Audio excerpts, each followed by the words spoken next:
আগামী দিনে এই নলমুড়ি ব্লক হসপিটালটাকে, যেটা গ্রামীণ হসপিটাল থেকে আমরা আরো উন্নততর কিভাবে করা যেতে পারে সেই নিয়ে চর্চা হয়েছে। এখানে শুধু ভাঙড়ের মানুষ নয়, ক্যানিং পূর্ব পশ্চিম প্রায় 6টা আশপাশের বিধানসভার মানুষ এখান থেকে প্রথম ট্রিটমেন্ট নেওয়ার চেষ্টা করে।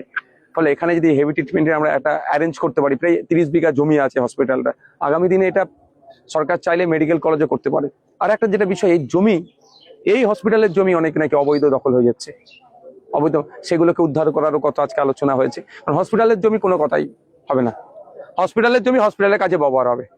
এখানে যদি 30 বিঘা জমি আছে, সেটা যদি সবাই মেডিকেল কলেজ যাবে, তাহলে কলকাতায় হাজিকর চিত্তরঞ্জনে আর ছুটে যেতে হবে না, সব ট্রিটমেন্ট এখানে হবে।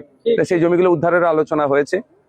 থানার পক্ষ থেকে যিনি অ্যাডিশনাল বাবু ছিলেন তিনিও আমাদের সাথে সহমত যে না, দ্রুততার সাথে সেগুলোকে করা হবে। নিরাপত্তার জন্য ব্যবস্থা আছে, লাইটের যেগুলো খামতি আছে সেইগুলো, যে লাইটগুলো আছে কিছু জ্বলছে না, সেই বিষয়গুলো, এক কথায় সমস্ত বিষয় নিয়ে আজকে সর্বাঙ্গীন উন্নতির কথা হয়েছে, আমরা আলোচনা করছি। আগামী 3 মাস পরে আবার আমরা বসবো অফিসিয়ালি, তার মধ্যে আমিও কয়েকবার ভিজিট করতে আসবো।